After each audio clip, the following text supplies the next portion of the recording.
L'amendement autorisant France Travail à consulter les données personnelles des demandeurs d'emploi déposé le 3 novembre 2025 a été adopté ce 14 novembre 2025. Pour lutter contre la fraude aux allocations chômage, le Sénat autorise France Travail à accéder aux données personnelles des allocataires. Cette mesure doit permettre à l'organisme de vérifier la résidence effective des allocataires en lui permettant de consulter les relevés d'appel auprès des opérateurs de téléphonie ou encore d'interroger le fichier des compagnies aériennes. Ils pourront également accéder à vos données de connexion, donc à votre adresse IP, ainsi que la date et l'heure à laquelle vous vous êtes connecté à Internet. Comme c'est France Travail, ils ont déjà accès à vos données personnelles, votre RIB, votre adresse postale, votre adresse mail, vos coordonnées, donc numéro de téléphone, etc. Ils ont également les données de vos précédents emplois, vos fiches de paye, vos certificats de travail, vos attestations employeurs.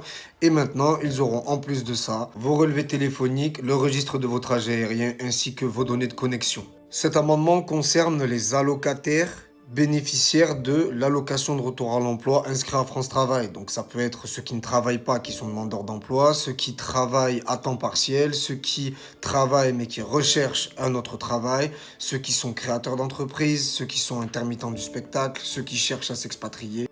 On ne sait pas si cet amendement est rétroactif, mais on les connaît, donc c'est probablement sûr qu'ils vont pouvoir, à partir du moment où vous avez déjà bénéficié de l'allocation de retour à l'emploi, consulter votre dossier et consulter le registre de vos trajets aériens, vos relevés téléphoniques et vos données de connexion. Selon eux, cet amendement est fait pour lutter contre la fraude sociale, donc pour tous ceux qui vivraient à l'étranger et qui auraient les allocations de retour à l'emploi de France Travail, donc le chômage, pour tous ceux qui travailleraient au black toucherait le chômage en même temps. Alors je vois déjà certaines personnes dire pourquoi pas. Après tout, c'est vrai, un demandeur d'emploi qui vit aux États-Unis, travaille en tant que Uber Eats et qui en même temps perçoit le chômage, c'est de la fraude sociale. Tout comme quelqu'un qui vit en France, qui travaille au black et qui à côté touche le chômage, c'est de la fraude sociale aussi. Sauf qu'il s'agit là d'un amendement idéologique, car la fraude à la résidence représenterait 56,2 millions d'euros. Alors ce n'est pas juste à la résidence, mais aussi au travail non déclaré, sur les 136 millions d'euros de fraude à France Travail. Dans les faits, 99,7% des personnes touchant le chômage à France Travail résident en France et ne font pas du travail non déclaré.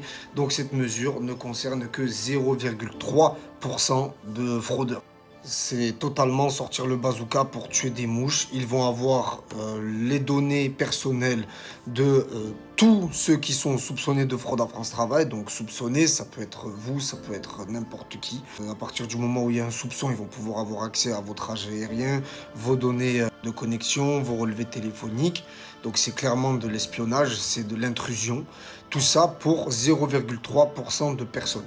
Et tout ça pour récupérer 56 millions d'euros de préjudice total. Alors, ça va coûter de l'argent de mettre en place cet amendement. Il va falloir recruter du personnel, mettre en place des outils de surveillance. Sur les 56 millions d'euros, la recette finale ne sera pas aussi élevée.